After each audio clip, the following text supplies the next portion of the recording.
Clone Wars. Yeah, no kidding.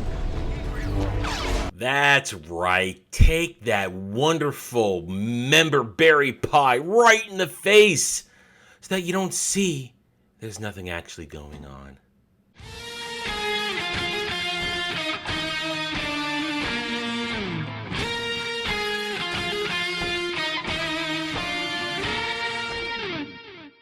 Howdy all, I am Adam the Renaissance Nerd, and welcome back to my review of Ahsoka. We are now on episode 5, Shadow Warrior. It's everything I knew it was going to be. What does that mean? Nostalgia baiting, member berry packed bullshit. Soulless, empty, jangly keys, look at the shinies, use whatever metaphor you want. That's what this episode is. And if you're thinking otherwise, I hate to break it to you, but you're probably lying to yourself because you like big flashy things. You like member berries. You're full of it. You're stuffed. Because what you had here was a feast of member berries. Every dish of all kinds of things you could possibly imagine, but they all had the same core ingredient, member berries, to make that nostalgia, warm, fuzzy feeling bubble up inside and obfuscate, blind you to what was really going on. What was really going on in this episode? A whole lot of nothing. 40 plus minutes of nothing. You must realize this. Here's what actually story-wise happens in this episode. Ahsoka has a moral crisis that she resolves in her head. She decides to be good, to live, not die. Woo! There you go. What else? Everybody else looks for her. Convenience character, coincidence character is there to make sure they find her. Then they fish her out of the water. Then she talks to space whales because now she's reborn and she's ready to go do the right good thing and trust and be happy. Yay! So they can go find Sabine across galaxies. That's it. A little bit of dash of Hera girl bossing, other girl bossing, people being retards, and that's it. That's what happens. I just briefly explained to you in a minute or so the core aspects of this episode. You have to understand, it's filler, it's fluff, it's nonsense. It's there to make you think something happened. Anakin, Vader, lightsaber duel, master apprentice, daddy problems, because that's what this is. Ahsoka and her daddy issues. We're going to get to that. Here's how we're going to handle this. First, I'm going to break down what the motley crew, what Hera and her band of morons are doing out and about trying to find Ahsoka. Then, we're going to tackle all of Ahsoka in Dreamland in one go. Then, it's what happens afterwards. And we're done. Let's get to it. Hu Yang? I told them to stay together. But they never listen. They never listen.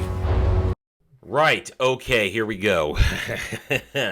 This is the part, as I said, this is what the motley crew are doing while Ahsoka's in Dreamland, because that's what it is. It's Dreamland. We'll get to that. Hera has arrived with her squadron, what's left of it, that she walked into a disaster zone. Again, she calls it a squadron still. There's only 3 X-Wings, not a squadron. They are now looking for any signs of anybody, and they discover nobody's left. There's nobody here. Everybody's gone. We have to ask questions. Hera walks out, says keep looking around. She finds David Tennant droid standing behind a rock holding Sabine's helmet, going, they should have stayed together. Why don't they listen? It's retarded. It's trying to make us have feels for these people when normal real fans don't. Normal real fans do not feel for these people. Anyway, David Tennant droid has no idea what happened. Nobody can find anything. They're flying around, blah, blah, blah. When we return to them, while Ahsoka's in Dreamland, Hera's trying to give orders because here comes fat Asian fighter pilot who is the glue to Filoniverse to tell her, and here's the really pissy part. This is so annoying. This is an insult to Star Wars and Star Wars fans, to tell her that the Senate wants her back. They want her to answer for what's going on. Senator Organa can only stall them for so much longer. That's right. They reference Leia. Isn't that great, guys? It's Star Wars. No, this is Leia Poppins. This is General Organa. This isn't Leia Organa Solo. Yes, was Leia a senator? Eventually.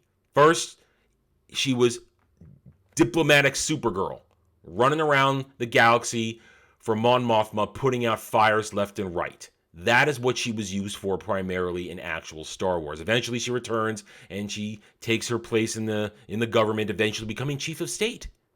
Not Supreme Chancellor, because I'm Dave Filoni, I only know terminology that to make it sound like Star Wars. So they reference Leia. They show you Leia as active, and mind you, this should be Leia in her mid to late 20s, in her prime. Nope, sorry. Leia's not available because this is about Rebirth. It's about Ahsoka and Hera. Right. While Hera is busy trying to girl boss everybody, the little abomination is standing there at the water edge with tryhard R2-D2. He says, "Mom, I can hear things." "What?" "I hear lightsabers, Mom." That's right. Here is what my friend Jed, the Hollywood scholar, likes to call convenience storytelling. This is convenience. This is coincidence storytelling, where Jason Syndulla is here because he's the only person that is possibly capable of helping them find Ahsoka. "I can hear the lightsabers because I'm force sensitive, Mom. I want to be a Jedi, Mom." Well, he starts to say to Mary Elizabeth Winstead Hera, "Come here, Mom, you can hear it if you try." Yes, that's right. He's able to have her hear what Ahsoka's doing in her dreamland.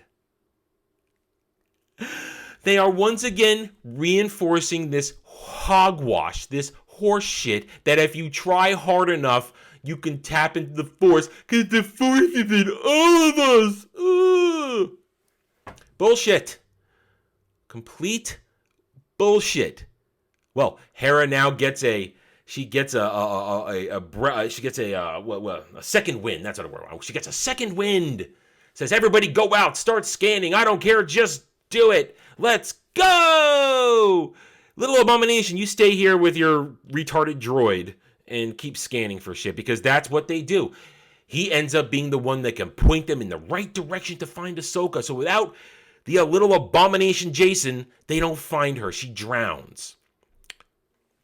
We end their part in this with the squadron saying, "We're going to run out of fuel soon." Again, they're bringing back that whole fuel bullshit that was introduced in Disney Star Wars. Yes, of course there's fuel in Star Wars, but it was never something everybody constantly talked about. "We're going to run out of our fuel reserves if we keep searching like this. Keep looking. We have to find her. You listen to me. Don't worry. I'm girl boss Hera." They keep searching, and we get a nice little conversation between David Tennant Droid and Mother about being a good person, about doing the right thing. The New Republic didn't send us here, but it was the right thing to come help our friends, because we got to stop Thrawn. It's also Hu Yang, David Tennant, can say to her, "That's why everybody likes you." Retarded. Stupid. Pedestrian. Shallow. Just, here's your fun little rebels shallow bullshit. Clap like seals. Take it in the face and like it. That's it. They fish Ahsoka out of the drink, and we'll move on. We'll get back to them when we go to part 3 of this. But now it's time for what we have all been waiting for. What is essentially Ahsoka in Dreamland. Dave Filoni didn't even have the balls to actually put her in the world between worlds. This clearly happens in Ahsoka's head. Ugh.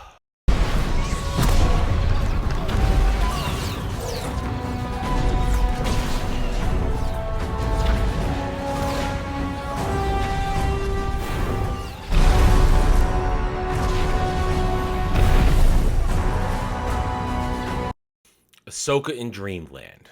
Let's be perfectly clear about this. This is not the world between worlds. This isn't even anything, another dimension. This is Ahsoka in her head while she's drowning. For hours, apparently. Apparently, she's drowning for hours. Don't ask, just consume. Right. We leave off in Ahsoka's Dreamland where we started last week. There's Anakin Hayden Christensen. Now, I'm going to be objective because I can be objective. This is dog shit, but remember, part of reviewing is objectivity, being able to say when something is good, even amidst a pile of shit. Hayden Christensen did fine as Anakin. This wasn't really Anakin, but he did okay. Hayden Christensen's gotten a lot of hate over the years for his original portrayal of Anakin.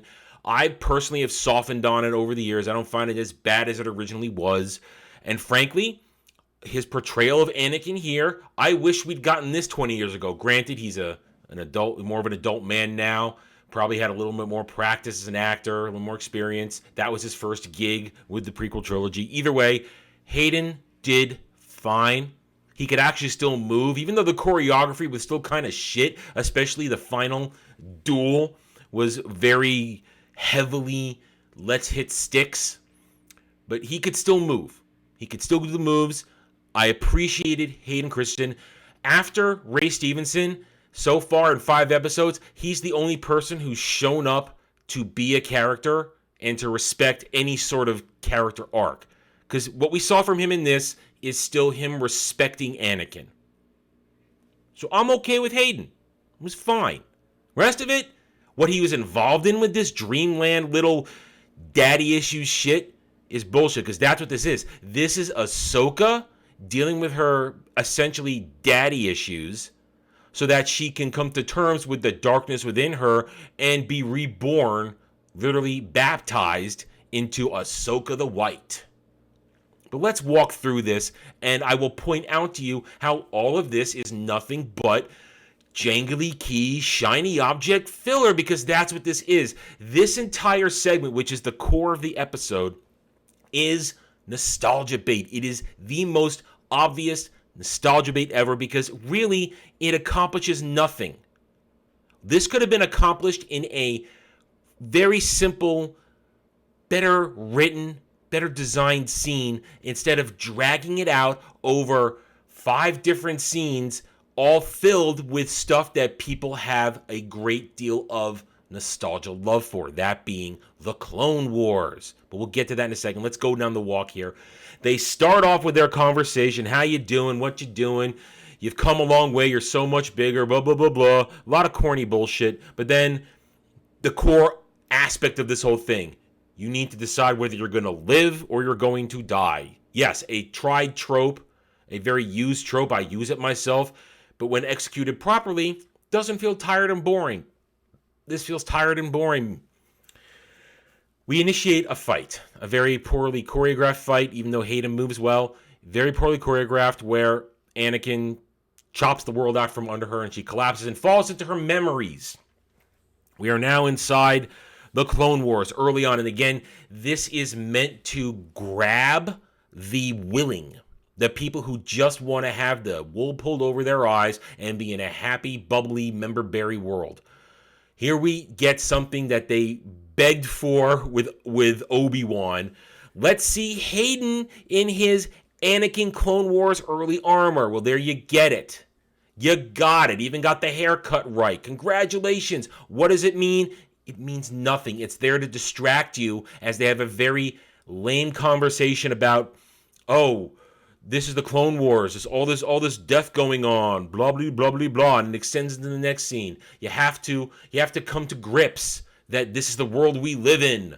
You have to accept it. Wow. Do I hear messaging in there? You have to adjust to the times. Things can't stay the same forever. You can't have things be the same. You have to adjust. You have to be ready to acclimate yourself to what the reality around you is. You can't try and make things like they used to be. I was a keeper of the peace. Now we're soldiers. I'm going to make you a soldier. I trained you to be a soldier. I gave you everything I had. And that's the core of her daddy issues. Ahsoka's afraid and upset that deep down inside, she's a baby Vader. That's right. And you saw it in my transition clip. They very carefully and strategically in this 2 times overlap Anakin and Vader. Because remember, Anakin and Vader are 2 different people. Anakin Skywalker was a hero who had hope, who had love, who had all that would have made him the greatest Jedi of all time. But he fell to the dark side. He was tempted. His love turned to fear, which then turned to hate, aggression, his passions, because the passions are what fuel the Sith. Then he became Darth Vader. Darth Vader, a man who slaughters younglings, who slaughters thousands, millions, because of his own hatred of not only others, but of himself. Different discussion. Point is, they overlap Vader at these key moments, which is now being praised as the greatest Star Wars scene ever! Dave Filoni! Oh! Break. They overlap Vader to tug on your heartstrings, to tug on your emotions, to get that little quick endorphin rush of, oh shit, Vader! Oh shit, Vader! Oh shit, Anakin's got a red lightsaber now! Oh, he's Darth Vader, that's not Anakin, look, he's got Sith eyes! Getting ahead of myself, but you understand what I'm talking about. They do these things to make you get drawn in, and I admit, it draws you in, but it draws you in for the wrong reasons. It's there to distract you from the shallow storytelling that's going on here, to make you forget that Ahsoka is simply dealing with her daddy issues. When we return to them after other scenes, now Ahsoka's at the Siege of Mandalore, and conveniently a lot of times here, well, frankly, the whole time, all we have is Dave Filoni scenes from Star Wars. No actual scenes from Star Wars. No mention of other things. When Ahsoka's at the Siege of Mandalore, Anakin in Revenge of the Sith form appears, talks about how, oh, what's this? Not familiar to me. Oh, we parted ways. The Siege of Mandalore. No mention of what was going on at the same time. No mention of any of that. Just, hey, let's talk about Dave Filoni Star Wars. Let's talk about how Ahsoka, you're the warrior I trained you to be now. Isn't that great? You're so strong. You're so powerful. You've learned these lessons. But no, she doesn't like it. She doesn't want to be a killer. She doesn't want to be a soldier because that's leading her down the path of his dark destiny. He keeps trying to tell her, you're part of a legacy. No, I'm a legacy of death. My part in the legacy is, well, I was surrounded by everybody dying, and I'm going to become you. If I'm everything you were, I'm going to become you. Then Anakin gets angry. You learned the wrong lessons. Now we have to go back to the beginning. Live or die. She says, I don't want to fight. Turns around. He's got Sith eyes. He's still holding Anakin's lightsaber, but they make it red. I don't know, maybe take an extra moment and have it be Vader's lightsaber at that point. Because Anakin's lightsaber was never red. Colors don't change because you feel a certain way. Okay? Anyway, then they fight. Anakin easily overpowers young Ahsoka, kicks her out of the illusion back into the dreamland world within worlds where they fight it out. As adult Ahsoka, now dual-wielding against Anakin. Anakin continues to overpower her repeatedly with his Sith eyes, his Dark Force anger power, until she magically does a little sidestep to dodge an attack. It's a really weird thing where she just magically goes whoop and steps around his slash and grabs his lightsaber, and here we go. Puts it up against his throat. And as she leans in, the light of the saber reflects in her eyes, and her eyes go Sith yellow. But then, of course, she rejects it. But we're going to stop here a moment. Once again, Dave Filoni doesn't understand. Dark side Sith teachings will make your eyes go Sith yellow. Palpatine had been subtly teaching Anakin that for years, which is why in Revenge of the Sith, he has Sith eyes at the end. Ahsoka was never taught those lessons.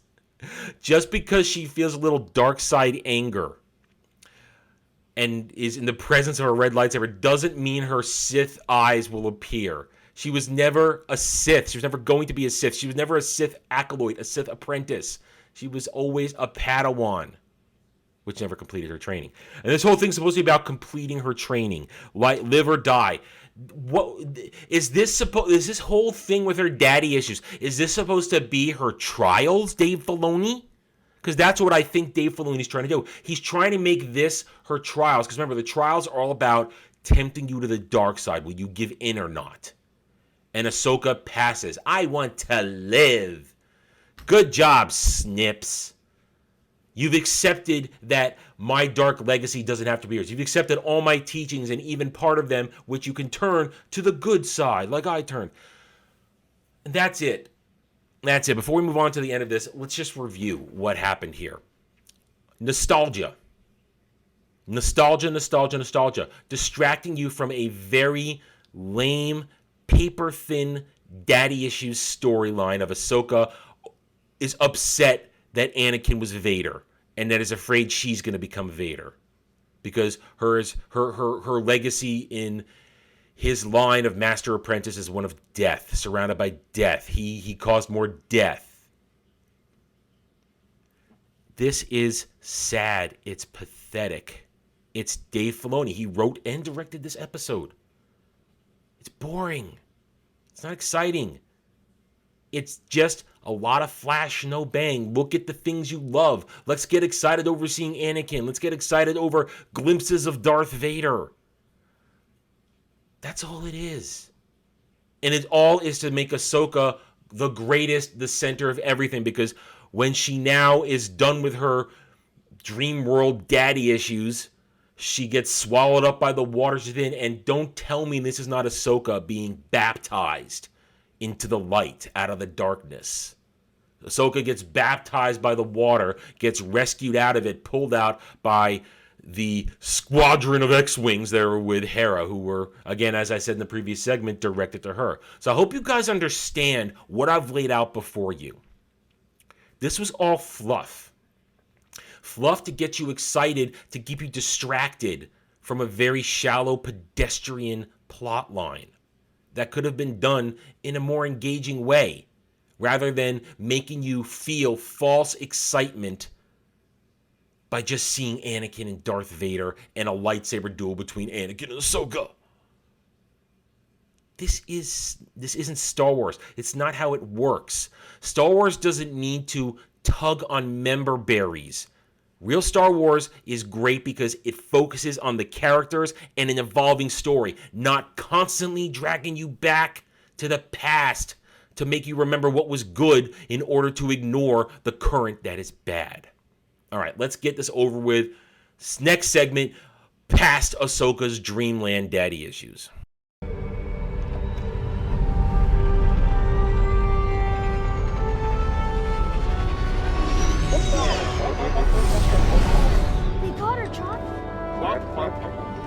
I want to point something out right here before we continue. As they're pulling Ahsoka out of the water, notice that her main hand lightsaber is safely secured on her belt. Last time we saw her in the real world, Ray Stevenson knocked her over a cliff. And as she was falling, she probably lost it. Nope. Apparently, while she was falling into the water and then became unconscious, she had the wherewithal to go, "Oh, I'm falling. Wait, deignite. Put it back on. Oh, it's okay. Now it's on safely." Why does she still have her main hand lightsaber? She should have her offhand because that never left her belt during the fight with Ray Stevenson. But her main hand should be gone. And it shouldn't be an issue because she has other lightsabers on her ship. We've seen them in previous episodes. She got a whole collection. Just Disney Star Wars, guys. Dave Filoni. Details don't matter. She's got to keep having her signature silver white lightsabers. It's all right. Right. Ahsoka gets picked up out of the drink. We cut to her. Well, first you saw this transition clip. The Abomination and Tryhard R2-D2 are so happy they found her. They found her. Right. So we now are in Ahsoka's dumbass ship, and I gotta say, having the first time seeing her without her headpiece on. That's, in my opinion, that's some bad transitional makeup between tan face and white Leku area. That's some bad makeup work. That does not look good. That does not look good at all. She wakes up. There's David Tennant Droid. He explains what happened while she was out cold. She's been out for a day. Tells her they found her because of Jason Sindoa. Yes, once again, contrivance, coincidence. It's bad storytelling, bad writing. But that's Dave Filoni in a nutshell. Bad storytelling, bad writing. And unfortunately, the golden Pokeball of map greatness is busted. Can't be fixed. Now, a lot of people theorized they would be so lame as to have part of the map burned onto her hand, Raiders of the Lost Ark style, that's how they would somehow find a way. No, apparently we're just going to use force convenience, force contrivance to do that. Ahsoka goes outside, shares a nice little hug with the Abomination. Thank you, Jason, for finding me. I heard the lightsabers. You heard the lightsabers? I heard the lightsabers. Retarded. Moving on. We get a nice little thing with David Tennant Droid and Jason trying to say, can you show me training room stuff and the lightsabers? No. Will you teach me a lightsaber? No. Will you build me a lightsaber? No. Retarded. Moving on. Abomination and David Tennant Droid are out of the loop. Now we have girl boss Hera and Ahsoka, who is going to get an upgrade in a second here. Ahsoka talking about, what do we do now? Sabine's with them. Where was Sabine? Last I saw Sabine, she was here. Well, we don't know where to go, what to do. Here comes fat Asian fighter pilot to tell us the New Republic is sending a fleet. They're sending a fleet to pick her up, to bring them back to Coruscant for essentially trial. They're going to put Hera on trial. Okay. Yes, did she abandon her post and steal shit? Yeah, but it's silly anyway. It's still silly. Ahsoka says, wait a minute. I can feel Sabine's presence on the golden Pokeball of map greatness. Let me try something. She walks over to where Sabine and Ray Stevenson were having their conversation. And is it possible to use Force visions to look at the past? Yes. Yoda's famous phrasing. Through the Force, you can see many things. The past, the present, the future. Old friends long gone. But it's glimpses. It's muddy. And you have to be... That has to be something you're very good at, too. Force visions. Yoda was good at it. Ahsoka is apparently also really good at it because she's able to perfectly see everything that happened the day before with Sabine and Ray Stevenson. She's able to see it all. Just to confirm that Sabine went with them. Not to actually see what the map said, but to see what Sabine is okay and went with them. And yay, knowing she flat out betrayed everybody. Her, the New Republic, also she can go get that Ezra dick. That's okay. Oh, we're going to go get Sabine. Yay! How are we going to do that? Ahsoka looks up at the sky. As Hera tells fat Asian fighter pilot to stall the fleet with your 3 X-Wings. Stall the fleet until Ahsoka does what she needs to do. Because Ahsoka looks up and we see space whales. The space whale pod is still here. And obviously, right away, you know that's what Ahsoka's going to go do. She's going to go use the space whale. So it's Ahsoka and they all launch on their ships. Here we go. Look, it's hero ships. Yay. These are not hero ships. These are unknown ships. These are nobody ships. The Ghost is not a hero ship. It's a poorly designed box. Same with Ahsoka's dumbass ship. Poorly designed. And oh, look, X-Wings. They're flying off. The X-Wings are going to go stall. Hera's going to go stall while Ahsoka goes to talk to the space whales. That's right. She flies up amidst the pod with David Tennant Droid. And now we get a shot of the cockpit.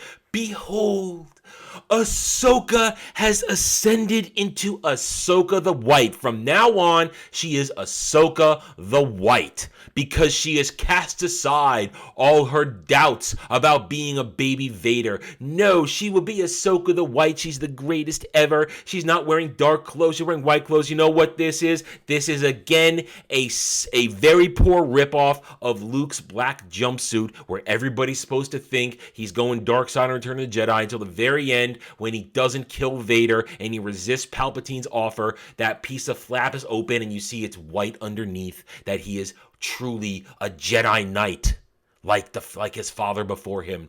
But Ahsoka doesn't need just a little piece. She's fully in white because Dave Filoni is a hack. And he must place her on a higher pedestal than the true hero of Star Wars, Luke Skywalker. Long thing short, because I want to get this done now. Because again, this is the core of the episode. Finding a way to get to the other galaxy after Ahsoka decides not to be evil. Ahsoka communes with a giant space whale and essentially gets it to agree with her, allows her and David Tennant droid to park their ship inside its mouth, and she doesn't even know if the space whale is going to take them to another galaxy. But her explanation, I just have a feeling it's going to turn out okay. It's better than not doing anything while arms folded. We haven't complained about the arms folding thing, but of course it's been prevalent the whole episode. Meanwhile, here's a perfect opportunity to say the Force is guiding me here. The Force is guiding us. To use that simple Star Wars theme. The Force is guiding me. I can feel the Force. This will do. No, she just goes, I don't know anything. It's okay. I'm just going to go with it. I'm sure it'll turn out okay because giant space whales. While this is happening, fat Asian space fighter pilot, is encountering the New Republic fleet. A whole 3 ships. A whole 3 ships of the fleet. No escort frigates. There are probably squadrons on each of these capital ships, but that's a fleet in Dave Filoni Disney Star Wars. 3 ships is a fleet. And it's commanded by a very diverse girl boss who talks down to fat Asian fighter pilot who I guess is lower on the diversity listing. I'm going to yell at you because you're old and you're Asian and a man. I'm diversity captain who's going to threaten you and everybody with basically court-martial if you don't do what I say. And she bullies him into telling her what's going on there. And she still says in the end, well, that doesn't matter. Where's General Syndulla? Where's Ahsoka? They need to come back and explain themselves. And then here comes girl boss Hera. Hi there. You need to get out of the way because here come the space whales. Here come the space whales. And the space whales just lethargically go by everybody and start to prepare to go to hyperspace. We're actually going to see the space whales go into hyperspace. We'll get that in 1 second. Ahsoka says, bye, Hera. I wish you could come with me. Yeah, I wish you could do. May the Force be with you, because that's what we say in Star Wars. May the Force be with you. We're on our way. Let's do it. We're going. And we watch the space whales essentially fart themselves into hyperspace. Now, of course, it's not out of the possibility that a biological entity couldn't find a way to biologically propel themselves to go faster than the speed of light, but I still don't fucking buy it. It's retarded. At least when the Vong did it, we know they used point singularities to propel themselves forward.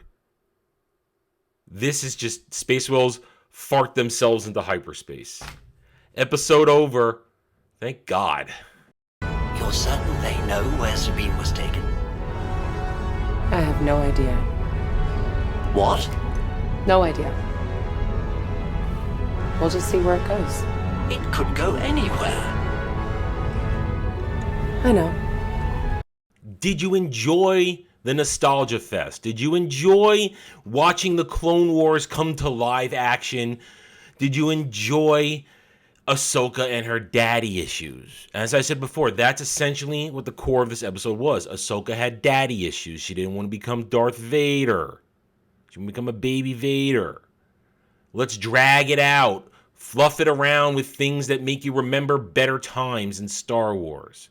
That's all Disney Star Wars ever does. Get your attention with real Star Wars events. People are excited for this episode this week because it featured Hayden Christensen as Anakin Skywalker, or a version of it, because I don't care what anybody says, this was Ahsoka in Dream World. She didn't actually go anywhere. She was drowning for hours and somehow survives with her lightsaber buckled back on her belt, even though she was thrown over a cliff while holding it. Ignited. But that's all it was. Nostalgia bait member berries. That's what Disney Star Wars does. Makes you excited for things that are real Star Wars. Or at least pale imitations of real Star Wars. What we have here, again, is a story where nothing happened for 40 minutes. You watched Ahsoka have daddy issues and simply decide, I don't want to be a bad guy. I don't want to go dark side, with very lengthy, nostalgia berry heavy scenes. Everything else happened in moments. Oh, Contrivance Kid is going to be there to find her.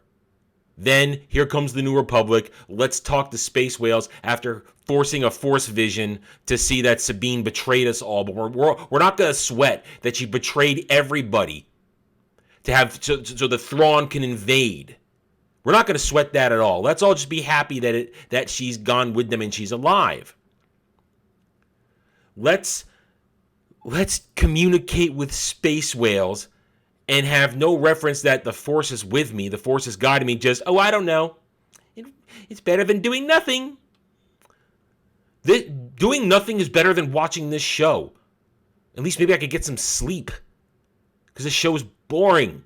It's empty. It's soulless. But many people are going to be happy because they saw lightsabers in Anakin. Because they saw a scene from the Clone Wars where Anakin looked like version 1 Anakin.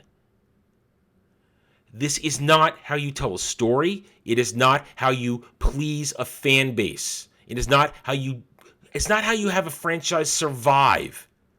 Disney Star Wars is going down the toilet because it's pandering with crap like this. This is a pandering episode. Pandering with Clone Wars visuals. Pandering with Anakin versus Ahsoka. Pandering, giving Anakin Sith eyes and making Ahsoka have Sith eyes for no goddamn reason because Dave Filoni doesn't understand how it works.